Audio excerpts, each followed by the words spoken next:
Je restaure l'information et c'est vrai que lors des formations que je co-anime avec Nancy Miquel, que ce soit les ateliers de reconnexion et d'harmonisation, on permet cela de révéler au-delà de ce que tu es, par exemple Viviane qui a un job, Viviane qui est comme ça dans la vie. Viviane, elle est autre chose aussi. À l'intérieur, ce qui anime cette Viviane, c'est un être. Il y en a qui l'appellent l'âme, il y en a qui l'appellent ce que vous voulez. La nomination n'a pas vraiment d'importance. Ce qu'il faut savoir, c'est que cet être que nous sommes, cette essence même, elle a un but. Si elle s'est incarnée, c'est qu'elle a un but. Et que lorsque nos personnages entravent trop l'expression de notre être, alors on est malheureux. On est malheureux, certains on passe par la maladie pour dire stop, ce n'est pas le bon chemin, je ne suis pas venue pour ça. Ou je suis venue pour ça, mais c'est en toute âme et conscience parce que mon rôle, c'est de faire comprendre quelque chose à l'autre. Donc c'est comme ça qu'il y a des familles qui vont vivre des enfants avec une maladie par exemple, difficile à passer. Mais quand on interroge l'être de cet enfant, il dit « Je suis là pour un petit moment ». Parce que je suis là pour faire comprendre à mes parents qu'il faut passer au-delà et que au-delà de la maladie. C'est très surprenant, c'est des fois difficile, ce sont des cas des fois difficiles, mais quand on arrive à accompagner ça, c'est quelque chose d'extraordinaire qui se passe dans la compréhension. C'est quelque chose de merveilleux pour les parents que de passer et d'apprendre cette leçon entre guillemets. Tu parles d'interroger l'être. Donc, est-ce que ça veut dire que dans les soins intuitifs informationnels, on va aussi interroger l'être? Tu peux, ouais. Oui, on peut. Quand je fais le soin informationnel, de toute façon, je le fais en accord avec l'autre, avec l'être de l'autre. Quand je pose mes mains sur la personne, effectivement, je vais avoir une lecture complète de sa vie. Des cristallisations qu'il a eues. Des visions comme ça que tu as ou bien? C'est toi qui vas me donner l'information, c'est la personne qui va me donner l'information et qui va me dire, voilà, je viens te voir parce que j'ai un problème à l'épaule, j'arrive pas à la lever. Je reprends cet exemple. Ok, je vais déjà réaligner l'axe, ton axe, c'est-à-dire ta colonne vertébrale. Parce que si ton axe dans ta verticalité, elle n'est pas juste, tu ne peux pas être relié entre le ciel et la terre. C'est ce qu'on appelle l'alignement des chakras ou c'est autre chose? C'est encore autre chose. Quand l'alignement est juste, tes chakras sont en plein potentiel. D'accord. D'accord.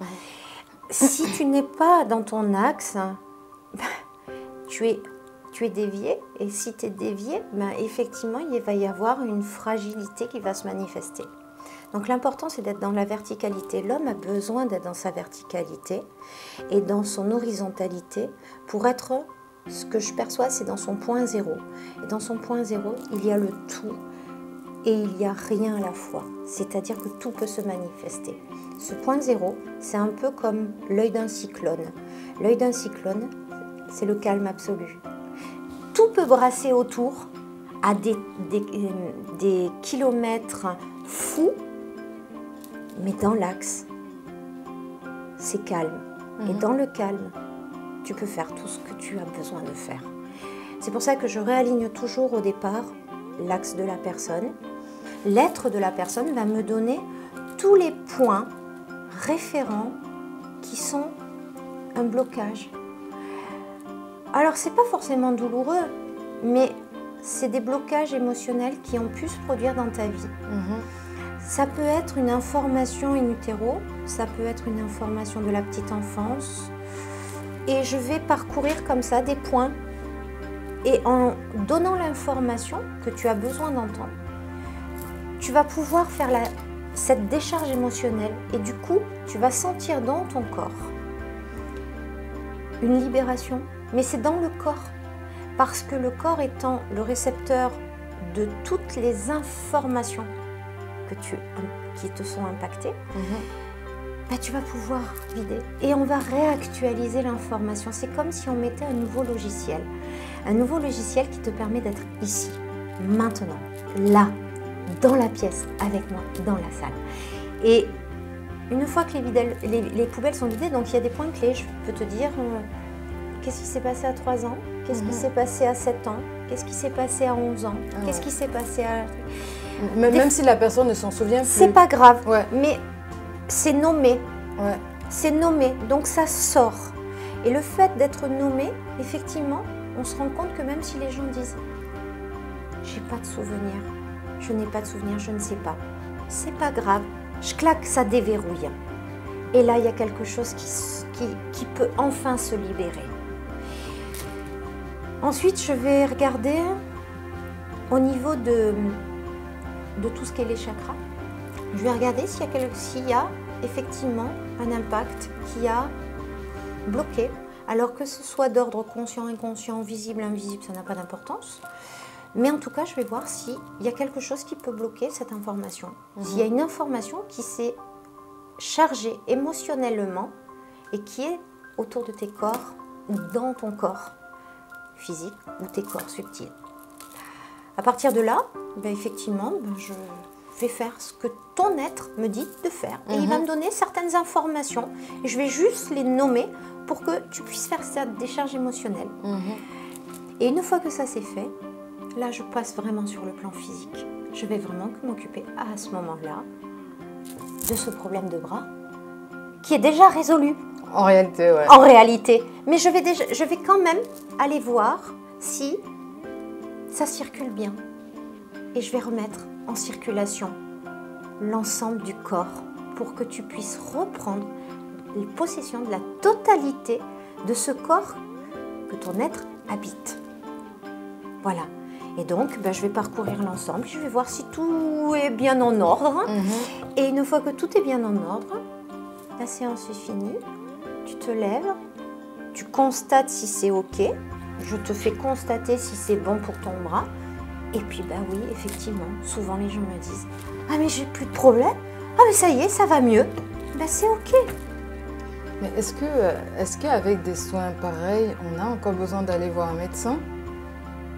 Il est toujours bon. S'il y a quelque chose... Moi, quand je ne crée pas de dualité entre la médecine conventionnelle et nous.